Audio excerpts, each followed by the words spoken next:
Hello, and welcome to Nighttime Fables, a haven where stories come to life under the gentle hush of evening, guiding you toward a peaceful night's rest. Tonight, we bring you another calming tale, one crafted to ease your mind and invite a sense of tranquil calm. But first, let's take a few moments to prepare both body and mind for a restful sleep. Make yourself comfortable, and with each slow inhale and gentle exhale, feel the day's worries slowly melt away. It can be challenging to separate from the bustle of the day, especially as bedtime nears. Yet remember, the less we fret about falling asleep, the more our minds can let go of lingering tension. Let the gentle flow of your breathing soothe any concerns and allow tonight's story to guide you into a deep, restorative slumber. Now get cozy and let the soft glow of nighttime fables envelope you. Enjoy this story, and may it lead you into a serene and restful sleep.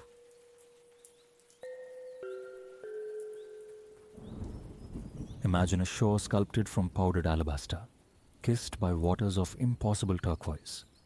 An incandescent sun lavishes warmth upon your skin, each touch a benediction. A zephyr, born of the sea, drifts landward, tempering the air to perfection. The ocean sighs against the sand, a rhythmic susurrus lulling you into profound tranquility. Feel your breath synchronize with the swell and retreat of the waves, an internal tide rising and falling within your chest, your belly. For a moment, surrender to the darkness behind closed eyelids. The breeze becomes a tangible caress. The waves, amplified, resonate with crystalline clarity, each cresting murmur more soporific than the last. You dissolve into the ocean's own deep peace. Yet, upon opening your eyes, a subtle shift permeates the familiar. The turquoise expanse still shimmers, sunlight splintering across its surface. The same silken sand embraces your feet. But turn your gaze.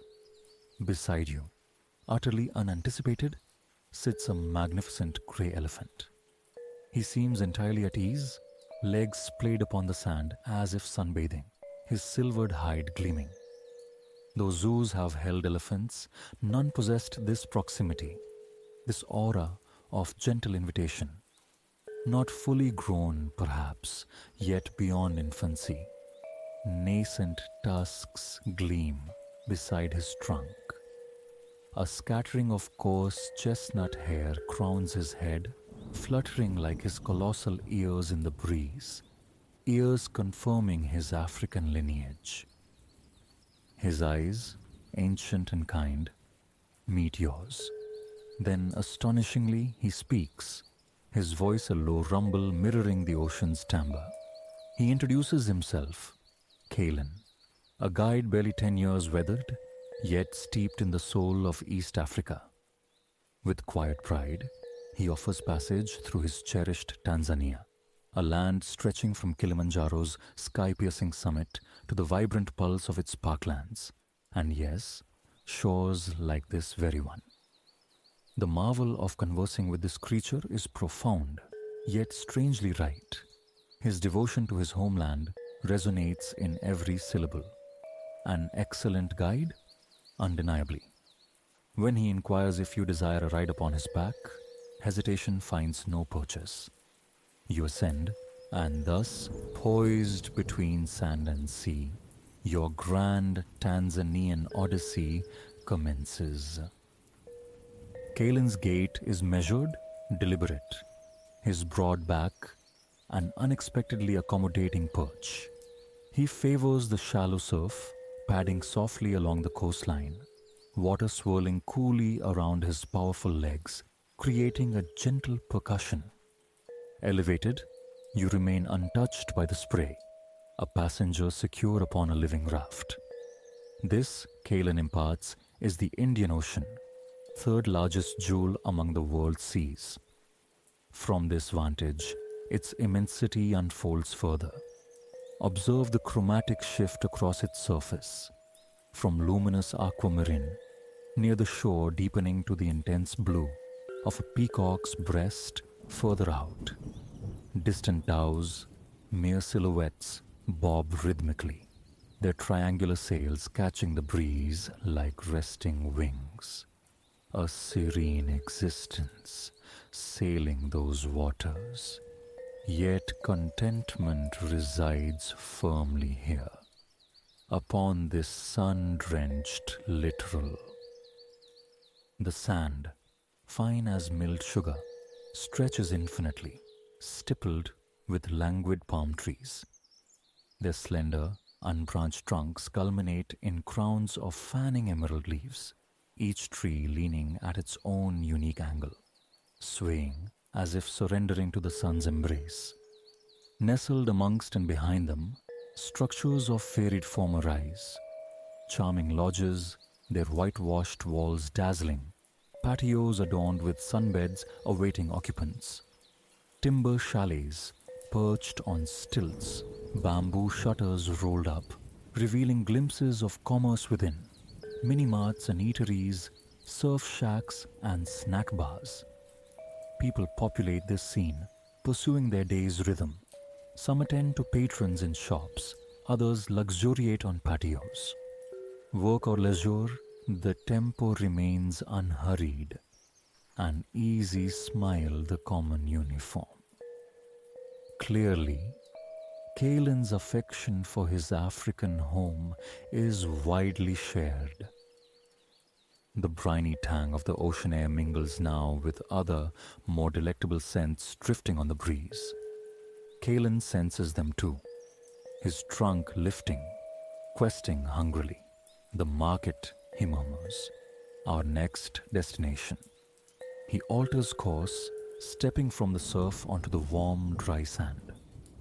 Faintly at first, then swelling, comes the sound of music, the mellow strumming of guitars, the soulful cadence of male voices weaving a melody.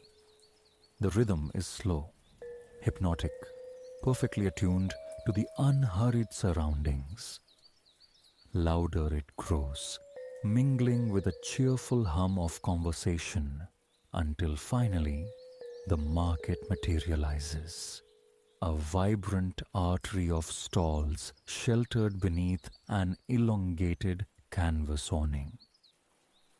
Like the coastal dwellers, the market folk exude contentment. Stallholders laugh, engaging in light-hearted banter while showcasing their wares. Patrons meander, their pace dictated by the music's gentle pulse, pausing to inspect goods, perhaps engaging in friendly negotiation, or simply drifting, savoring snacks and sips. A cornucopia unfolds. Stalls laden with food and drink stand alongside others offering crafts and textiles. Kalen, however, has a specific purveyor in mind. He proceeds down the central aisle, flanked by opposing rows of tables. You reflect on his youth. A fully mature bull might find passage beneath the canvas roof a challenge. Even now, Kalen towers over the surrounding throng, yet miraculously, collisions are averted, undue attention ungiven. Aside from the occasional knowing nod or conspiratorial wink, people instinctively grant passage as if an unseen perimeter travels with you both. Kalen halts before a table presided over by a woman whose smile radiates warmth. She stands behind a large, round pan, clad in a traditional dress vibrant with hues of sun yellow and sky blue, patterned with silhouettes of giraffes traversing a stylized landscape. Wooden bracelets clink on her arm as she stirs the pan's contents. Morsels frying in shimmering golden oil, emitting an ambrosial aroma. Her face lights up at the sight of Kalen. She greets him as an old confidant, patting his flank while he explains your Tanzanian exploration. Zola is her name, she shares, and the delicacy she prepares is cassava. Superior to mere potato crisps, she declares them the finest snacks available, and for a friend of Kalen, offered without charge. Zola spoons a portion into a paper cone, adding a flourish of your preferred sauce. You hold it close, inhaling the fragrance as the heat gently subsides. The first bite confirms her claim. Delicious, reminiscent of potato yet lighter, chewier, possessing an intriguing sweetness beneath the savory notes. While you relish the cassava, Kalen partakes from a generous bunch of bananas laid upon the table, deftly curling his trunk around each fruit, conveying it to his mouth with appreciative sounds. Soon, both treats vanish. You offer sincere thanks to Zola, who invites a return visit anytime, before continuing your market immersion. The market is a kaleidoscope of offerings. No two stalls mirror each other precisely. Here lie enormous, brightly patterned cushions. There stands a life-sized wooden zebra, carved and painted with arresting realism. Canvas sacks brim with beans for scooping. Vibrant oil paintings capture the local light. One stall overflows with fabrics piled high, a riot of color and texture, awaiting transformation into clothing. You spot a pattern echoing the yellow and blue, the parading giraffes of Zola's own elegant attire. Perhaps its genesis lies right here. Kalen pauses anew, this time beside a drink stall where a chalkboard proclaims freshly squeezed sugarcane juice. The proprietor, Jabari, greets Kalen with evident delight, ruffling the bristly hair atop his head before turning to you with an expansive welcome. Learning you are Kalen's guest exploring his country, he insists on providing a complimentary drink. He selects a stalk of raw, golden sugarcane, resembling bamboo, yet thicker, more substantial, and feeds it between two metal rollers, turning a hand crank. The cane emerges flattened on the far side, its sweet essence dripping down a channel, filtered through a sieve and collected. Jabari combines this nectar with fresh ginger and lime juice, stirs vigorously with crushed ice, grins, and assures you it's the finest refreshment conceivable. He secures a lid, inserts a straw, and presents the cup. Cool to the touch, the liquid within glows a pale lime green. The taste is exquisitely invigorating, tangy, zesty, and imbued with the pure, unadulterated sweetness of the cane itself.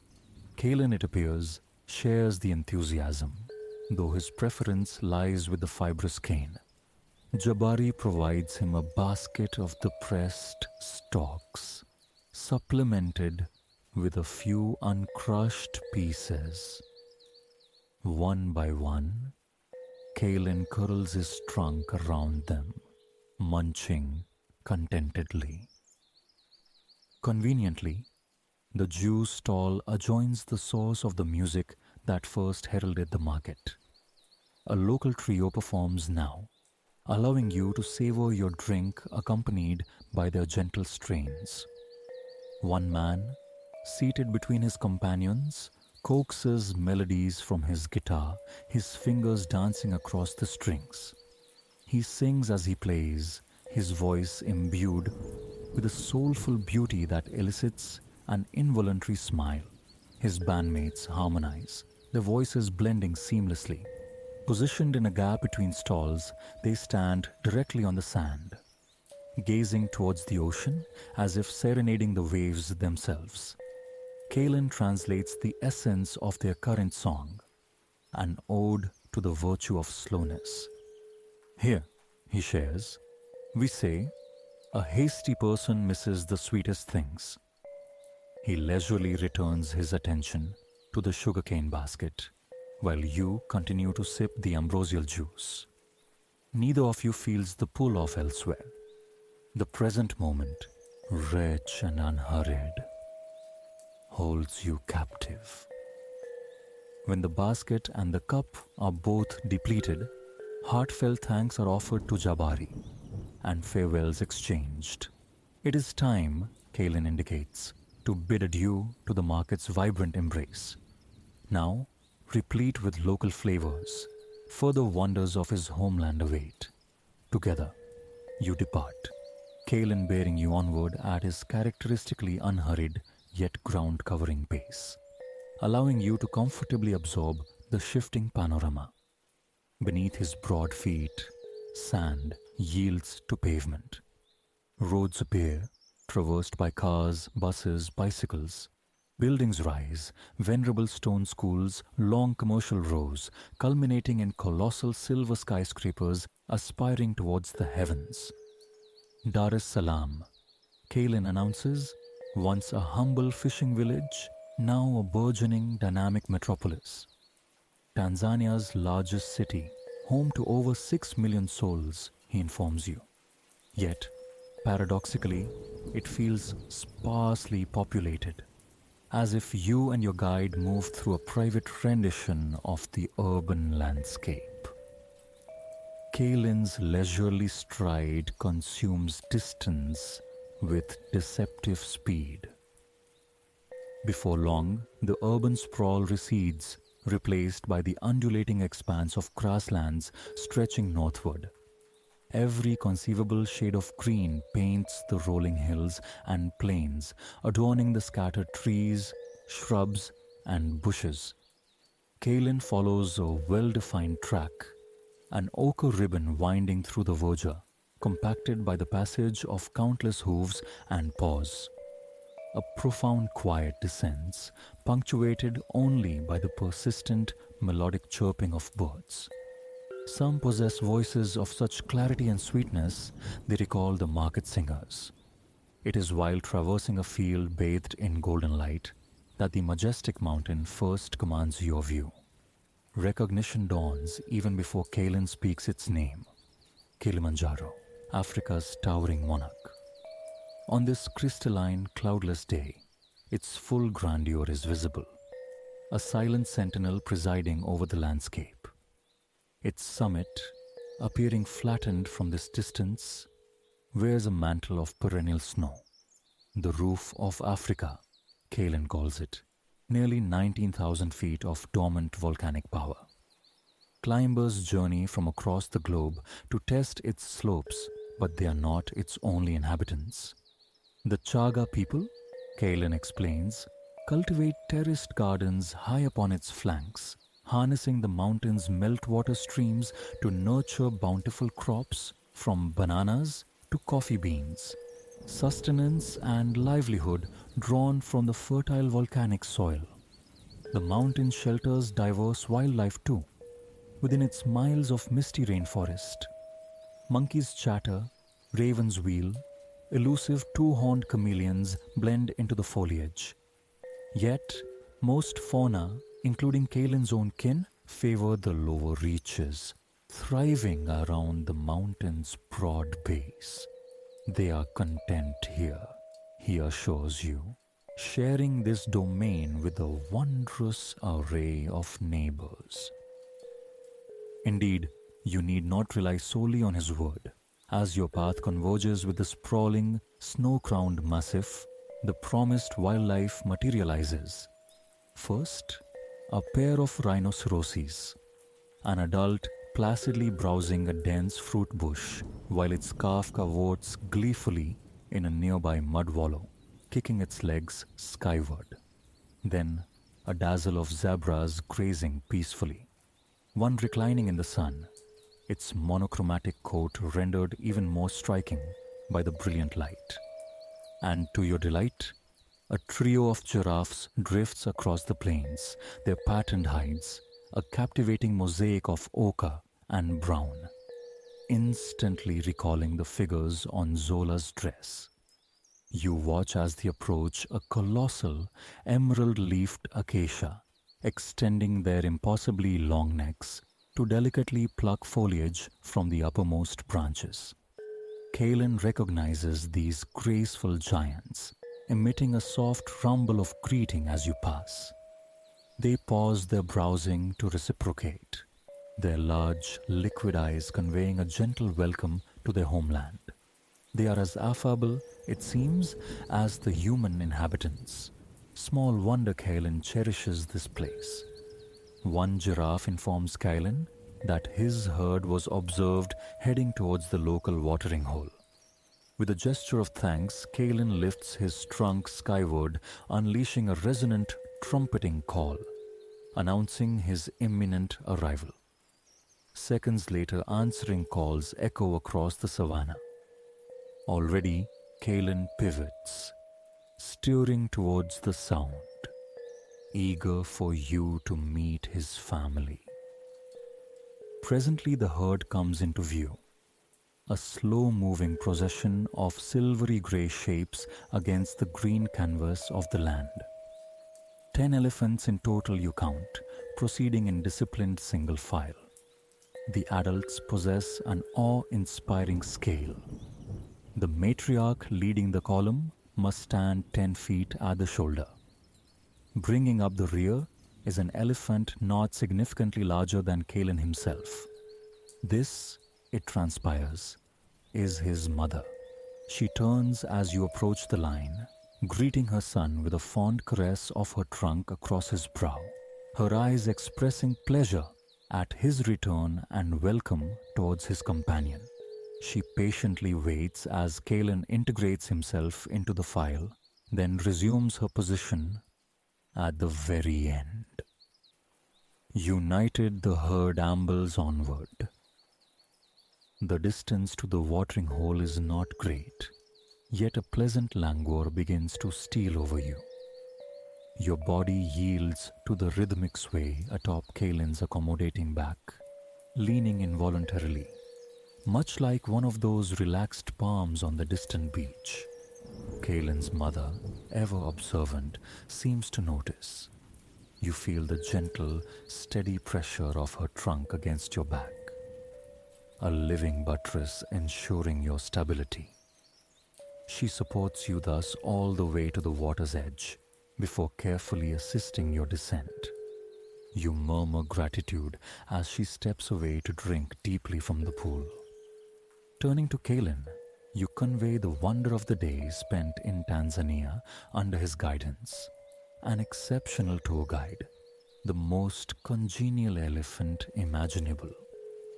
He responds with an affectionate nudge of his trunk against your hair, assuring you of a perpetual welcome. You are, he declares, now part of the herd, embraced as family. He then guides you towards a sprawling wild fig tree, inviting you to rest in its generous shade, leaning against the sturdy trunk. From this tranquil vantage, you observe the elephants congregating around the broad, shallow pool. Some drink thirstily. Others luxuriate in the cool water, washing away the dust of the plains. Younger ones engage in playful splashing. One simply wades contentedly, sending concentric ripples across the water surface. Closing your eyes, you inhale the rich elemental scents of grass, earth, and damp mud, aromas strangely comforting. The gentle sounds of the watering hole, lapping water, soft rumbles, contented sighs fill your ears. A smile touches your lips as you reflect on the day's encounters, the unexpected friendships forged. Imperceptibly, consciousness softens, edges blurring into slumber. Your Tanzanian day concludes as it commenced, cradled by the soporific sounds of water, immersed in the heart of this beautiful land.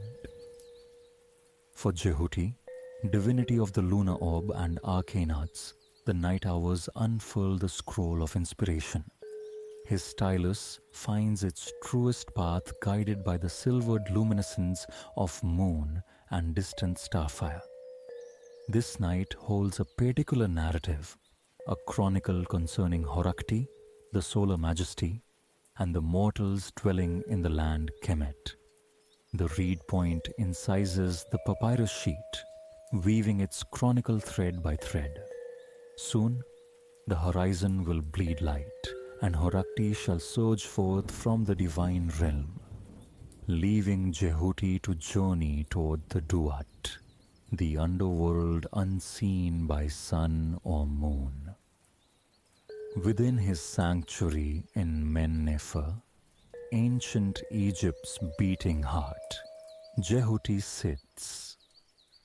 Walls wrought from immense, smooth-dressed stone form his terrestrial abode, their surfaces vibrant with painted narratives. Moonlight shimmers upon the distant apexes of the pyramids, visible through his window. These magnificent geometries ascend above the slumbering metropolis. Possessing a mortal's frame but crowned with the elegant head of an ibis, Jehuti's long, slender beak descends close to the parchment, where his stylus dances, painting the intricate shapes of Kemet's ancient script. A familiar, fertile scent from the Iteru, the great river, drifts into his chamber, sweetening the nocturnal air. That vital watercourse, the lifeblood of this venerable land, threads through the city. A soft zephyr stirs the palm trees, the fronds whispering, while overhead innumerable stars glitter, silent witnesses gazing upon the monumental sphinxes.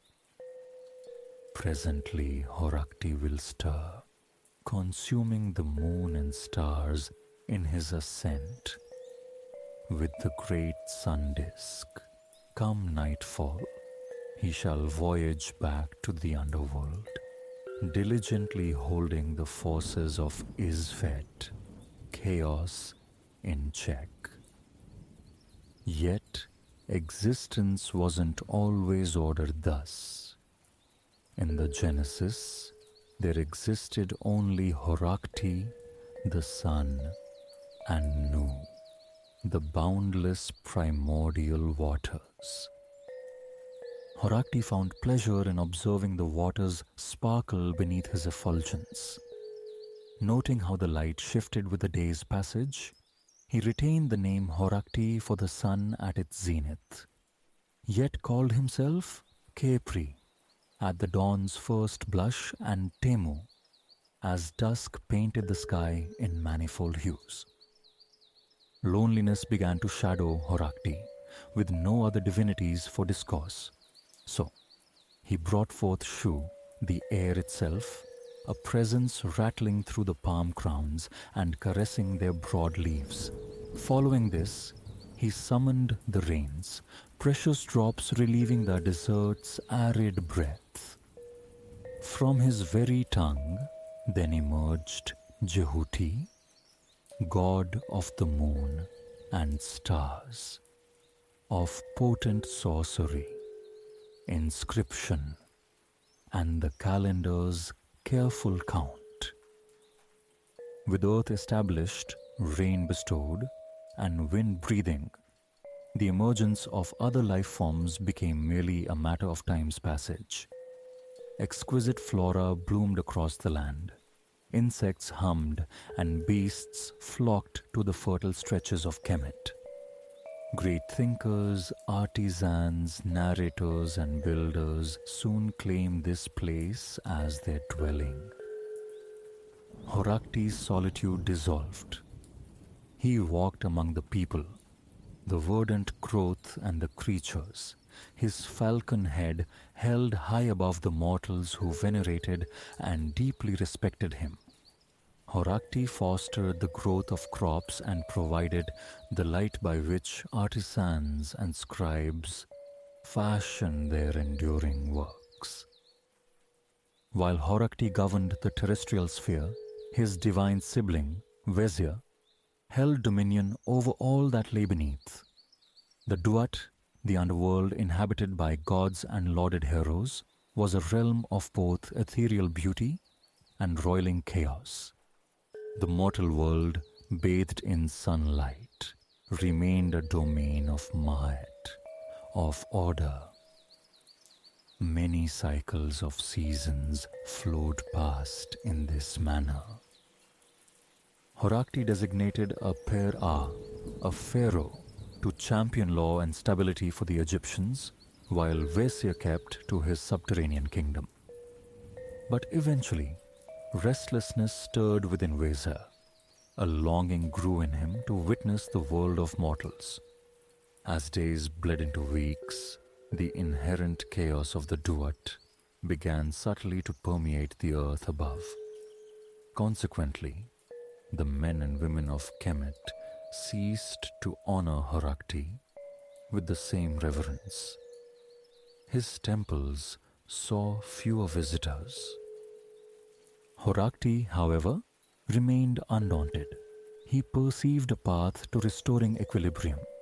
Turning to Jehuti, he declared, "You have ever been my aid in upholding Maat. The calendar is your creation, the seasons your careful management. Now, a new duty awaits you. You must maintain vigil over the earth throughout the night." Horakti elucidated his plan. He would journey into the underworld each night, ensuring Vezir remained confined there. By day, however, Horakti's work lay upon the earth. Every morning, at the cusp of dawn, he commences his celestial traverse. His roseate fingers stretch from the east, heralding the day's light. With his immense maw, he consumes the moon, and beneath his rays, the cities of Kemet awaken. Merchants cry their wares in bustling marketplaces. Women engage in spirited bargaining for milk, eggs, and bolts of cotton. Hekau, magicians, perform feats of wonder before enthralled onlookers, while artists apply pigments to stone surfaces. Out in the fertile fields, farmers cast seeds for wheat, barley, flax, and grapevines. And within the towns, children attend tutors, learning the sacred arts of reading and writing. As noon climbs high, Horakti presides from the sky's summit. The searing intensity urges farmers and vendors indoors for respite. Cooling relief comes from fresh fruits, nurtured in the rich soil flanking the Itaru. Even Horakti himself partakes of succulent figs and sweet grapes, savoring the vibrant glow of the afternoon sun. Meanwhile, beneath the solar blaze, pharaohs pace through opulent palaces, decreeing the erection of temples, pyramids, and eternal resting places. The master builders of ancient Kemet are artisans of profound skill, marshalling vast labor forces and precious materials to construct cities of breathtaking grandeur. The people of Kemet are also among the earliest civilizations to embrace a system of writing. During the long, torpid afternoons, scribes meticulously chisel medunata, hieroglyphs into stone stelae, or brushed the elegant forms onto papyrus scrolls.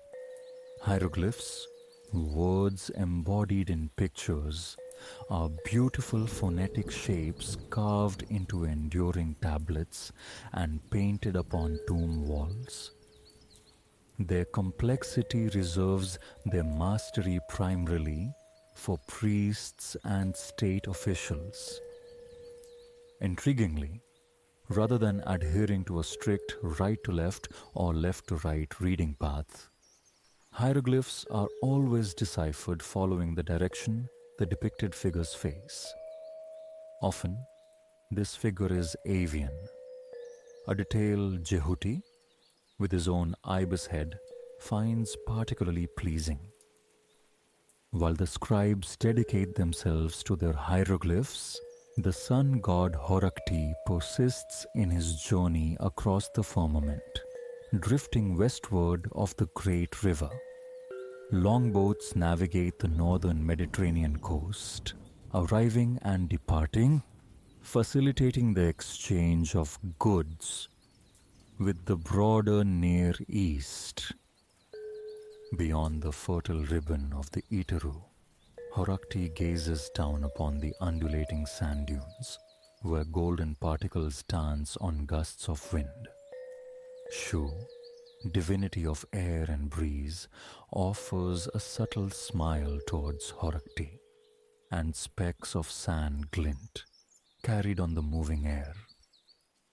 Traveling ever westward, Horakti begins his descent, sinking lower towards the horizon. Back in the city of Mennefer, gilded rays brush the rooftops as families convene for their evening repast. Scribes, magicians, merchants, and farmers return to their homes for sustenance. Horakti observes these families, from the humblest farmer to the pharaoh himself, arranging dishes upon tables both small and long. Plates hold green vegetables, cooked with pungent garlic, spiced lentils, eggs, and essential bread. Across the land, honey-sweetened beverages accompany the hearty fare, alongside shared narratives and bursts of laughter. Now Horakti begins to stain the sky with washes of pink, purple, and crimson. His time approaches to descend into the Duat, while mortals sleep and dream, gathering strength for the morrow. Horakti descends to watch over Vesa, preserving cosmic order.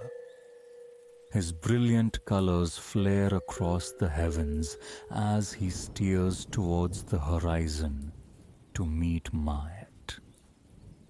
She is the consort of Jehuti and the goddess embodying truth and justice.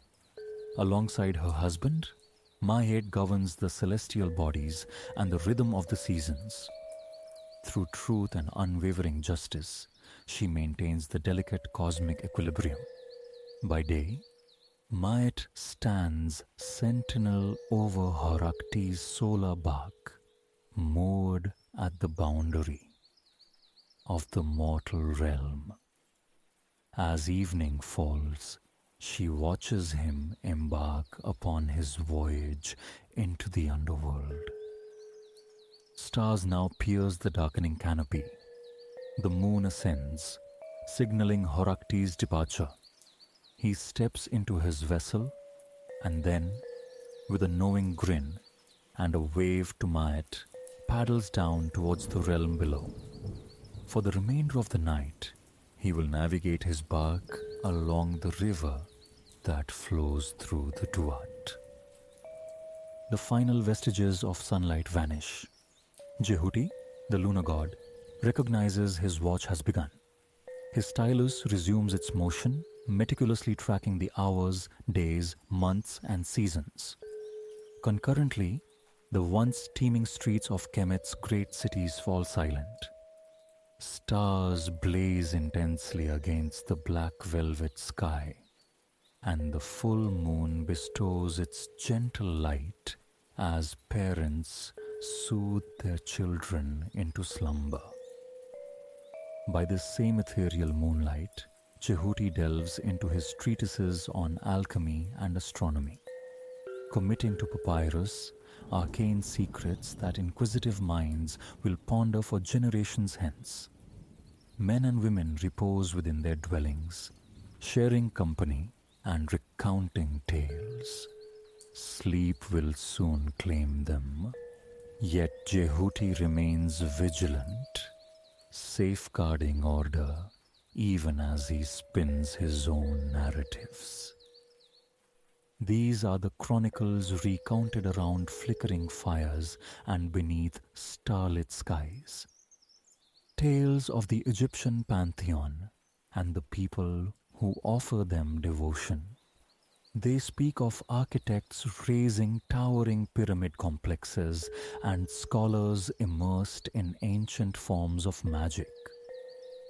Some, like the later Hellenes, would posit that Jehuti authored the legendary Emerald Tablet, an ancient text heralded as the cornerstone of alchemy, the art of transmuting base substances and brewing mystical elixirs. Numerous alchemists and magicians hold that within this tablet lies the secret to crafting the philosopher's stone, the key to unending life. As Jehuti immerses himself in his arcane studies and watches over the sleeping world, Horakti continues his subterranean passage. His boat gently sways, navigating the underworld's river, much as one might drift down the earthly Itaru. During his voyage, he acknowledges the heroes and pharaohs of bygone eras. Many deities reside here. Vesir reigns supreme, but the Duat is also home to Anpu, god of embalming, and Hethert, goddess of love and fecundity. They all inhabit the vast fields and wondrous caverns of the world below, where trees of turquoise hue line the pathways. Jehuti and Maat also claim this realm as home, dwelling above only when the moon and stars hold sway. High above, the people descend deeper into sleep's embrace. They rest peacefully, secure in the knowledge that Horakti maintains order below, while Jehuti and Maat stand guard overhead. Jehuti understands that as the sun begins its ascent, he will exchange places with Horakti. When Horakti erupts from the Duat, bearing the sun's fire, Jehuti will return below. This cycle repeats unwavering every 24 hours. For the present moment, however, Jehuti savors the tranquil night. He gazes out across the sprawling city of Mennefer, Kemet's ancient capital. Though the temporal power of ancient Kemet will ebb and flow throughout its long history, the marvels constructed here are destined to enthrall the world for millennia yet to come. A subtle curve touches Jehuti's beak as his stylus continues its rhythmic scratching upon the parchment. He cherishes this quiet interlude of night, where the tension between order and chaos finds a serene equilibrium. Yet he knows he is not solitary in his wakefulness. Others too find solace and purpose in the nocturnal hours. For in Mennefer, night is the province of Heka, of magic and profound knowledge. While their kin sleep soundly, astronomers slip from their beds, enveloped in warm shawls. They turn their faces skyward, where others perceive only scattered points of light in the vast darkness. These watchers discern intricate patterns. They bestow names upon the constellations, drawing from the cherished gods and foundational myths. The geese of Horakti is one such ancient stellar configuration, lost to modern reckoning. But tonight, two renowned constellations dominate the celestial sphere, patterns that will one day be known as the Plough and Orion. These sky watchers fulfill a vital role for the people of the Itaru Valley. through accumulated generations of observation, they have learned to read the stars, predicting the river's inundation, thereby enabling farmers to meticulously plan their agricultural cycles. The celestial readings guide the scheduling of annual festivals and, some believe, offer glimpses into destiny itself. Observing the risings of the sun and moon and charting the positions of the stars serves a more pragmatic function as well. It empowers the people to partition time into days, months, and years. Perhaps it is for this very reason that Jehuti, god of the moon, is credited with the invention of the 365-day calendar. Astronomers employ an instrument known as a merchet to scrutinize the night sky. This device aids them in counting the nocturnal hours by tracking specific stars. The merchet measures the decans, a sequence of 36 stars functioning as a celestial clock. The Book of Nut, an ancient Egyptian astronomical compendium, details how these stars can be utilized to tally days, months, and hours. As the hours pass silently, the astronomers must eventually stow their instruments and return to their beds. For soon, Horakti will usher in the dawn. Jehuti, sensing the imminent transition, concludes his writing for the evening and departs his temple. Strolling along the banks of the Iteru, he pictures Horakti navigating the river within the realm of the gods below. Soon, Jehuti will trade places, descending to the underworld. He will wander through subterranean caverns, witness lakes of fire, and pass beneath trees of living turquoise. Yet Jehuti also treasures his nights spent in the mortal realm, under the wide open expanse glittering beneath the magnificent moon. He marvels at the city the mortals have raised. Massive, precisely cut stones ascend into pyramids, their surfaces intricately carved with the annals of past pharaohs. The Iteru murmurs and gurgles as it flows over rocks, silt, and earth. These gentle sounds lull the sleeping populace, accompanied by the soft calls of night birds overhead. Jehuti's beak gleams in the starlight as he walks, filled with wonder at the magnificent place he is privileged to call home. Its treasures are manifold: colossal tombs, pyramids, and sphinxes, alongside preserved mummies and potent magic. Then there exists the Egyptian language itself, its art, its mythology. The civilization of ancient Kemet will, in time, recede, yet its culture is destined to resonate through millennia. Finally, the last deacon of the night concludes, its end heralded by the first faint rays of dawn. Horakti commences his slow ascent from the world below.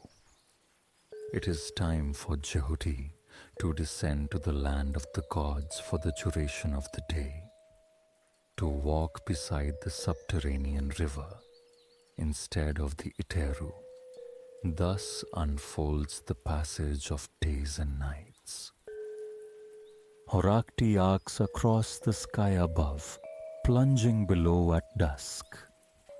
Jehuti ascends with the evening, ensuring the stars and moon shine with undimmed brilliance until dawn, all the while recording the stories of the people as they dream. Horakti awakens the populace with the dawn's illumination. Soon they will stir, ready to engage in their daily lives, exploring the wonders of this magical land they are fortunate to inhabit. And then, Horakti will complete his circuit once more, painting the sky in a final, breathtaking mural of pink, purple, and red, signaling that the hour for sleep has returned.